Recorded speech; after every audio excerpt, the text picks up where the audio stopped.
Hey guys, tonight we begin with the medieval peasant wedding, a celebration that somehow blended holy vows, livestock, drunk uncles, and the occasional fist fight into what can only be described as a deeply rustic fever dream.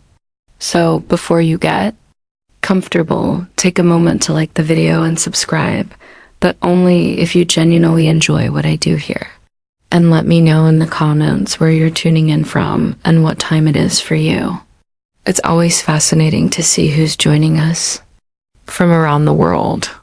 Now, dim the lights, maybe turn on a fan for that soft background hum, and let's ease into tonight's journey together. There were no invitations, no gilded parchment, no wax seals, not even an angry raven dropping scrolls on rooftops. In the medieval village, weddings spread by one thought only gossip. It usually started with a whisper at the well. Did you hear? Thomas is marrying Beatrix. A day later, it reached the baker, who told the miller, who told the midwife, who told literally everyone. She passed, whether they cared or not. By nightfall, even the sheep knew someone was getting married. The priest, notably, was always the last to find out. There was no such thing as being uninvited. If you were alive and within walking distance, you went, not because you were particularly close to the couple, but because weddings meant food and drinking, maybe a fist fight if things got festive. The bride and groom didn't draw up guest lists. They had no control over what came. You could end up with 10 people or half the county. That's just how it worked. More people meant more gifts, which in peasant economics translated to possibly getting an extra chicken or a sack of turnips, valuable stuff if you're living on GRL. Of course, you had to plan for guests showing up, but you also had to plan for guests not showing up. Some might be dead, some might be drunk, some might just forget. One guy was still harvesting barley and didn't notice the entire wedding happened without him, because let's be clear, time was flexible. Noon could mean anywhere between breakfast and sunset. There were no watches, just the sun and people's vague ability to guess how far it had moved since they last looked up from milking a cow. The bride and groom weren't fussed about seating charts or name cards. You sat wherever your behind landed, log, stone, or haystack. And if the pig had already claimed your seat, well, too bad.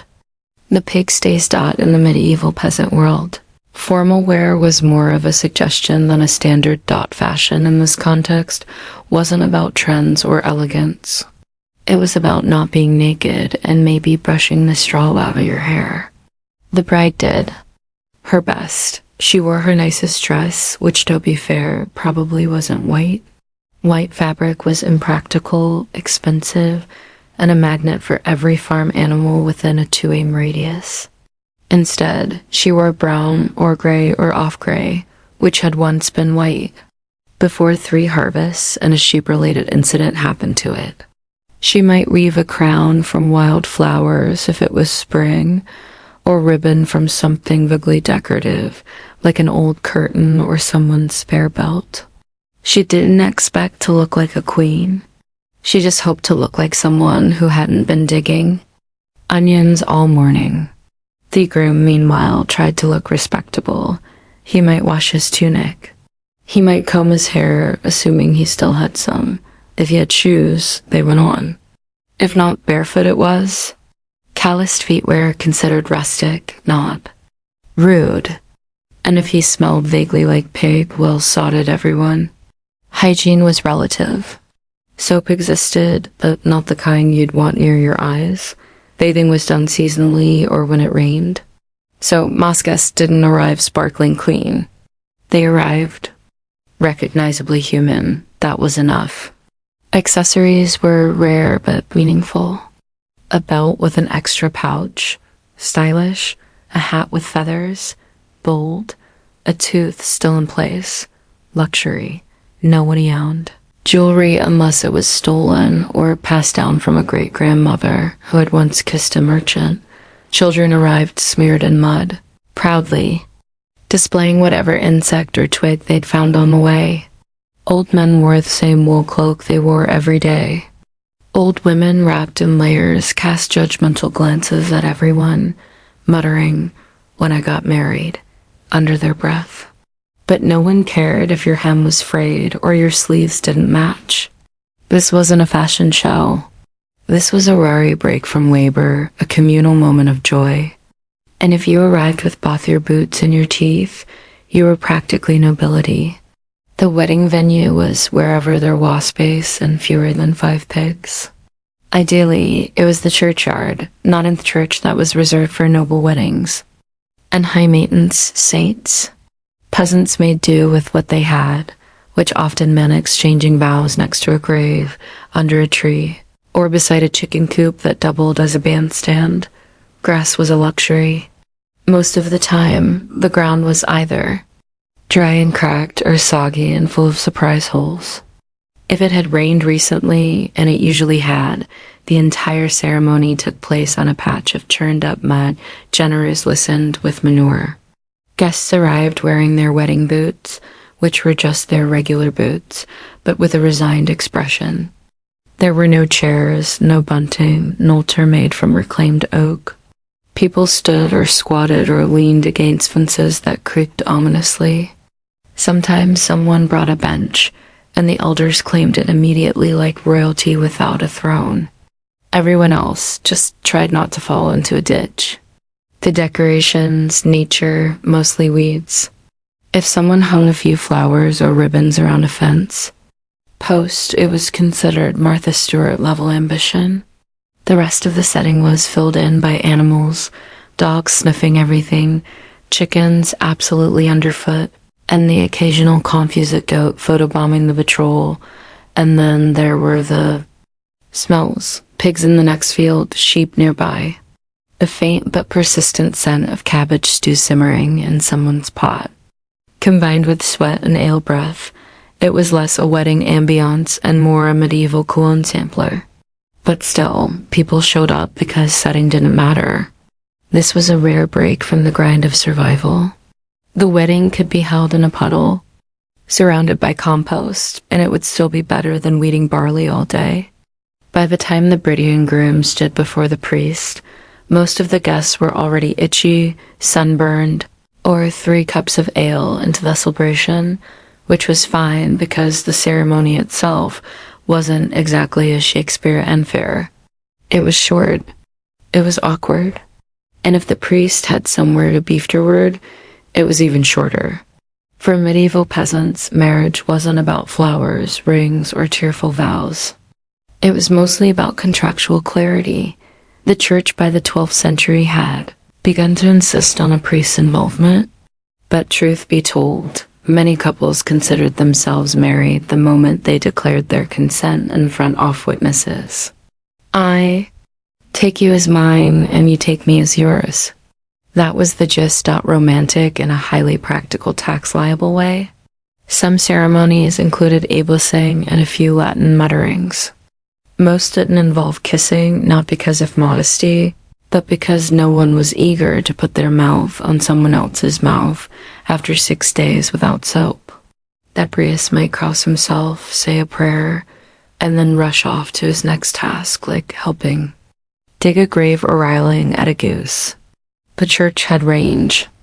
There were no rings unless a Mion found a bent copper trinket or inherited a questionable family heirloom. Some couples exchanged small tokens, cloth, a knife, or a coin to seal the deal. Others just shook hands and hoped no one backed out before sundown. Consent was the key. Both parties had to agree out loud and in front of others. If the bride said nothing and looked like she might bolt, the priest technically had to delay things, but often a stern glance from a parent or a reminder of dowies already exchanged moved things along fast. And that was it. No organ music, no flower petals, no long speeches, just 2 peasants standing in a muddy yard saying yes to a future of shared labor, screaming children, and if they were lucky, one good blanket. But despite the simplicity, the weight was real. And that meant, surrounded by friends, livestock, and curious tie-driven toddlers, they were bound not by lace or incense, but by words. And in the medieval world, words had power, especially when followed by ale. Now, when peasants said feast, what they meant was, we have more than one kind of food today, and nobody has to steal it. The post-wedding meal wasn't catered. There was no menu. There were no servers.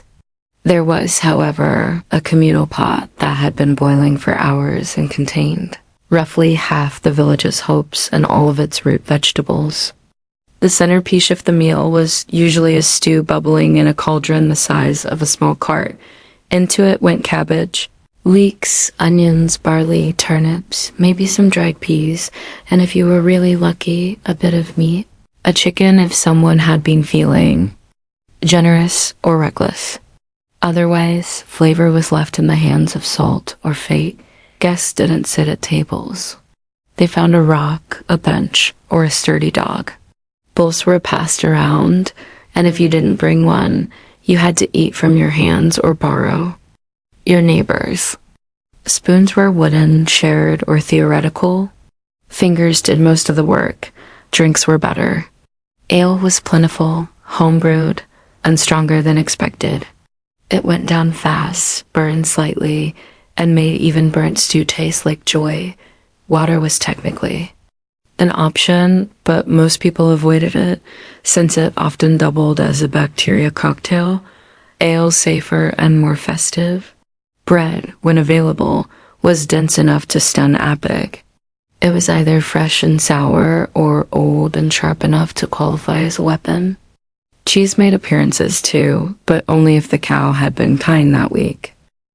There were no desserts unless someone brought berries or dried fruit, and no one trusted the berries. Still, it weighs abundance by peasant standards. A second bowl, a third. That was luxury. Children raced around with crusts in hand. Elders snored. Contentedly, gums bedamned. Dogs wandered underfoot, receiving more food than usual and less appreciation than they deserved. And despite the lack of silver platters or fancy cuts, the feast meant something. It was a chance to be full, to rest, to celebrate something other than surviving winter. Because when you live a life ruled by seasons, plows, and random plague outbreaks, any excuse to eat a goggether and laugh loudly is a victory. Even if it tastes mostly like boiled cabbage. Forget blenders and monogrammed towels. In a medieval peasant wedding, the gift registry was simple. Bring whatever you can carry, preferably alive or edible. Wedding gifts weren't about sentiment. They were about survival. Guests brought what they had. A couple of eggs, a chunk of hard cheese, a chicken tied by its feet, or, in truly generous cases, a small sack of grain. These weren't presents so much as practical investments in the couple's new life together, because nothing says congratulations on your lifelong binding contract like half a dozen turnips. Occasionally, someone will arrive with something a bit more interpretive, an old hoe missing a handle, a wooden spoon with bite marks, a goat with a limp and questionable eyesight, but evident that was better than arriving empty-handed. Showing up without a gift marked you as either very poor or very bold. And either way, people noticed. Money was rare. Most peasants didn't see coins often, and when they did, they tended to hoard them like dragons hoard gold. So the idea of giving money as a wedding gift was laughable. Goods, not coins, made the world go round. If someone gave the bride a jug of ale or a loaf of fresh bread, they were practically royalty. Sometimes gifts were recycled. And yes, that's as medieval as it gets. A goose given at your wedding might reappear at your cousin's wedding a year later, slightly older and angrier. There were whispers of one clay jug making the rounds for over a decade. No one remembered where it came from. No one dared keep it. But the gifts weren't just for the couple. They also played a role in community optics. Giving something useful proved you were invested in the household's success. It signaled goodwill, participation, and maybe a hope that when it was your turn To marry, someone would return the favor with a particularly plump chicken, and despite the randomness and regifting, there was warmth in it. These weren't luxurious things, but they were what people could spare. In a world where most had little, giving anything at all was an act of generosity, even if it squawked the whole way there. Every medieval village had its own cast of characters, and they all showed up at weddings, uninvited and impossible to miss. Think of it as a social reunion mixed with reality TV, minus the cameras and with more goats. First, there was the village loudmouth, usually an older woman who knew everyone's business and had no filter. She'd start with "bless the happy couple" and finish with, "though we all remember what happened last harvest behind the bakehouse." She wasn't trying to stir the pot. She was the pot. Then came the local wise woman, part healer, part witch, full-time source of rumors. She would bless the couple with a mysterious herb. No one could identify and mutter something like, "May your cows always give milk unless they don't." People nodded solemnly. No one wanted to make eye contact. You'd also spot the retired soldier who hadn't fought a battle in 30 years, but still wore part of his dented helmet and told the same story about a skirmish near France that probably didn't happen. He'd shout to the bride and groom and immediately fall over, and of course, the drunk uncle. Every village had one. Red-nosed, overly affectionate, and prone to yelling, "Love is war," while trying to dance with someone's grandmother. He'd gift a bent spoon or a suspiciously light Jugoff ale. Still, it was tradition.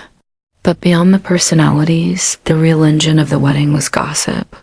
Weddings were ideal breeding grounds for juicy whispers. Who showed up late? Who looked too cozy with the shepherd? Who brought a gift that looked suspiciously like the one they got last year? Nothing escaped notice. If the bride's dress had a stain, someone had an entire theory. If the groom looked pale, someone declared he'd been hexed. The talk started during the ceremony and would dribble out for weeks, woven into bread lines, passed between milk buckets, and baked into the village's collective memory. And honestly, people lived for it. Life was hard. Gossip was free. If you've ever been to a wedding where no one hired a babysitter, now imagine that. But with more mud, fewer teeth, and absolutely zero supervision. That's a medieval peasant wedding. Children were everywhere. Not politely sitting, not carefully nibbling bread. No, they were tearing through the gathering like feral squirrels on a sugar high, fueled by stolen crusts and pure chaos. And no one stopped them? Not because adults didn't care, but because they were busy eating, drinking. Avoiding eye contact, some villagers attempted fancier steps. Usually the ones who had visited larger towns or heard tales from a traveling dancer who once passed through 5 years ago. These brave souls would try a spin or a leap, only to land awkwardly and pretend they meant to sit down anyway. Shoes were optional. By the second dance, most people had either kicked them off, lost them, or discovered they were slowing them down. Bare feet slapping muddy earth became the percussion section. Occasionally, someone would fall. Everyone would cheer. Falling was part of the ritual.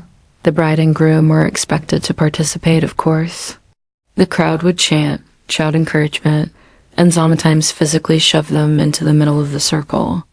They danced while blushing, laughing, or silently begging for someone else to steal the spotlight. Children joined in too, inventing their own moves, which mostly involved spinning until they fell over. One particularly bold child often started a conga line. No one knew where they learned it, they just did. And while no one would call it graceful, the dancing was honest, it was joyful. It was peasants saying, "We're alive, we're fit, we're together. Let's move." If music was optional and dancing was improvised, ale was absolutely mandatory. No medieval peasant wedding was complete without it, and not just a pint or two. We're talking jugs, barrels, buckets, and anything else that could hold. a fermented liquid without waking too fast. Water was considered suspicious, mostly because it tended to contain unpleasant things like frogs, filth, or dysentery. Ale, on the other hand, had been boilettering brewing, which made it safer and far more entertaining. It wasn't always strong, but it could be, depending on who brewed it and how little they valued subtlety. Most weddings featured a mix of weak ale, suitable for children and the elderly, and something stronger, which could drop a grown man in 3 cups flat. The latter was often stored in large wooden casks and ladled out like soup. You didn't ask what was in it. You just drank it and hoped you remembered the rest of the evening. Mugs were passed around freely. If you had your own, great. If not, you shared. No one worried about germs, mostly because the concept of germs hadn't been invented yet, and also because ale felt clean, that tingly burning sensation. That was the sanitizing effect, they said, or possibly blindness. With each round, the crowd got louder, looser, and a bit more chaotic. Polite laughter gave way to belly laughs. Stories became more exaggerated. People started complimenting the bride's smilier, the groom's oddly shaped knees. Someone always started a drinking song, which turned into a shouting contest, which then turned into a nap under the table. There was always one person who shouldn't have had that last cup. Second, who began by singing and ended by vomiting behind a haystack. And yet no one judged. That was just part of the ritual. In a world of hard labor, harsh winters, and looming mortality, ale was more than just a beverage. It was social glue. It made people talk, laugh, confess, and occasionally fall into a trowel. And at a wedding, it served one essential purpose: to turn a sacramental into a party no one would remember clearly, but everyone would remember fondly. No medieval peasant wedding was complete without a touch of chaos. Not necessarily planned chaos, but the kind that simmers under the surface until someone's elbow nudge with their in-laws. In the absence of structured play or toys, kids got creative. They raced sticks down puddles, threw mud balls at chickens, dared each other to touch the priest's donkey. They used turnips as projectiles and haystacks as crash mats. At least one child always ended up in the stew pot. Not in it, thankfully, but close enough to raise questions. Toddlers toddled directly into the ceremony. Babies were strapped to hipsters simply plopped onto the ground like satchels. A child would cry every 5 minutes, either because they tripped, were bitten by another child, or had their only snack stolen by a passing dog. No one panicked. This was normal. The bride and groom often ignored the madness. Occasionally, the bride would grab a toddler by the collar mid-val and hand them off to someone with "Here, yours now." The child, unfazed, would simply scurry off like a tiny medieval gremlin. Sometimes there was a group of older kids, self-declared supervisors, who lorded over the little ones with all the compassion of tiny landlords. "No, you can't sit there. Yes, we're allowed to take your bread." Lord of the Flies meets dirt and bad hygiene. In truth, weddings were some of the only times children were allowed, even encouraged, to be completely wild. Of course, not all flirtations were welcome, and that's where the fights began. The most common triggers. Someone danced too closely with someone else's intended. Someone spilled ale on a borrowed tunic. Someone insulted someone's goat. Again, the fights were eerily serious, mostly shoving, slurred shouting, and the occasional wrestling match in the mud that no one actually tried to break up. By the time it ended, both parties were usually too tired or too drunk to remember what they were arguing about. They'd shake hands, share a mug, and move on. Then there were incidents. Weddings plus livestock plus ale equals unpredictable results. Chickens were frequently stepped on. Children fell into barrels. Someone always tripped into the stew pot. Once a goat got tangled in the bride's veil, and dragged her 10 feet before anyone. Noticed Dot, she was fine. The goat was applauded, but no one was surprised. Accidents were part of the fun. They gave the villagers stories to tell for years to come. Remember Thomas's wedding when old Magda sat on the beehive? Instant legend. And while nobles had pristine banquets and rehearsed toasts, peasants had spilled ale, accidental kisses, and mild head injuries, and somehow that felt more genuine. At some point in every medieval peasant wedding, right after the fourth drinking song, but before the goat stole the bread, someone would look around and ask question, "Hey, where'd the bride and groom go?" Cue the knowing smirks, the raised eyebrows, the older aunties nudging each other and muttering things like, well, they didn't waste time. Because everyone knew exactly where the newlyweds were, or at least what they were doing. Consummation wasn't just tradition. It was legally important.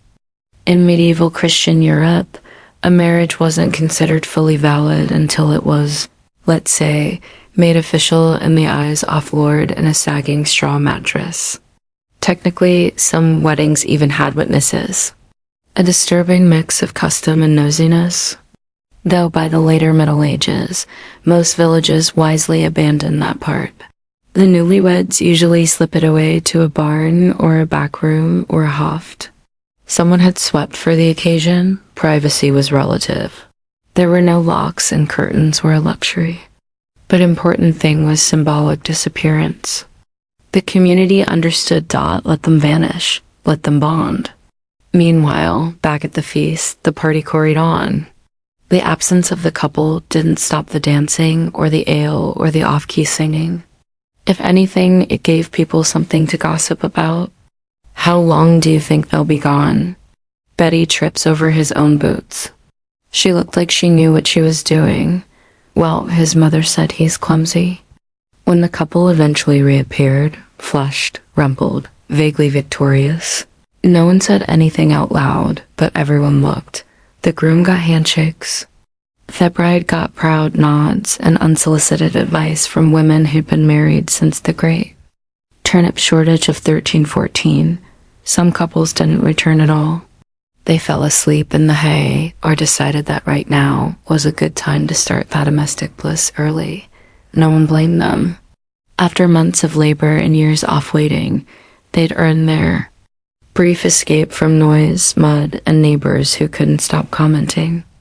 And while fear were no honeymoons, that stolen hour of privacy was the closest thing they'd ever get. The morning after a medieval peasant wedding was less romantic sunrise and more hangover with livestock.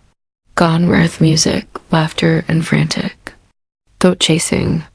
In their place, aching feet, empty jugs, and the slow communal realization that someone had definitely slept in a cabbage. Patch guests emerged from wherever they collapsed. Haystacks under carts, inside ishts, or simply curled up next to the communal fire like large snoring cats. Hair was matted. Tunics were muddy. One man was wearing someone else's cloak, and it didn't seem particularly eager to give it back. The feast table, if you could call it that, was now a war zone. Half-eaten loaves, spilled ale, an overturned stew pot, and the unmistakable presence of a chicken that had clearly been there all night. Someone found a single shoe in a tree. Someone else had acquired a dog. Children were already up, of course, wide awake and sticky, dragging sticks in, singing fragments of the wedding song with lyrics they'd invented. One toddler walked past proudly holding a goose egg, and no one knew where he got it, or if the goose was okay. The bride and groom likely still hiding. They'd resurface eventually, tasseled, exhausted, and probably with straw in their hair, ready to begin a new life of shared chores, livestock maintenance, and mild existential dread. But on this morning, they were allowed to remain mythical figures. Those with stronger stomachs helped clean. Bread crusts were salvaged, mugs stacked, barrels rolled. Others simply sat on logs, holding their heads and muttering prayers for silence. Strong tea, or time travel. The priest walked by with a suspiciously smug look. He hadn't partied. He remembered everything. And worse, he was ready to talk about it. Yet, despite the mess, no one complained. There was a quiet satisfaction in the aftermath. The wedding had happened. The couple was married. The village had committed, danced, eaten, bled a little, and survived. That was enough. When you picture a medieval wedding, it's tempting to imagine elegance. Flower garlands, flowing gowns, sweet music wafting through the trees. And that might have happened somewhere. But for peasants, the real legacy of a wedding was much simpler. It was mud, laughter, bruised knees, boiled cabbage, and community. These weddings weren't about prestige. They weren't spectacles meant to impress. There were no photographers, no planners, no mood boards.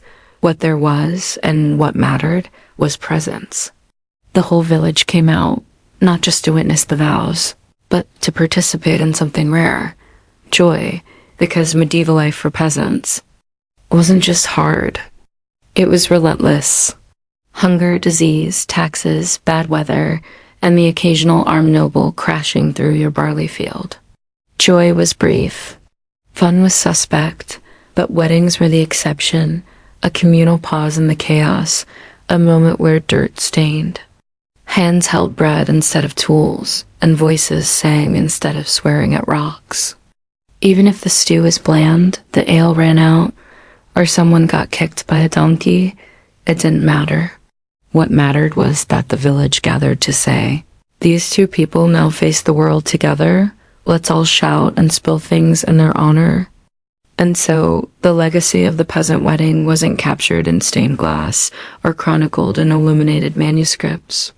It lived on in stories told over bread fires, in they sung hummed during the next harvest, in the smile between a couple sharing. Stew minutes later, now with calloused hands and shared debt. It was in the mudstree, the goose-related injuries, the whispered gossip that somehow became a legend. It was real, it was messy, and it belonged to the people. And if the world ended tomorrow, as it occasionally tried to do in the Middle Ages, the villagers would at least have this memory. A day when life felt lighter, when no one worked, and when two people said yes to each other while chickens clucked disapprovingly nearby, before the wine was poured or the lyre was plucked. There were rules, lots of them. Despite the chaos and laughter later in the night, the Greek symposium was not some mindless frat party. It was ritualized, exclusive, and strangely sacred. You didn't just show up and start drinking. No, that would have been barbaric. First, you had to be invited. The host, known as the symposia, carefully curated the guest list. This was an all-male affair. Freeborn men only, slaves they served. Women only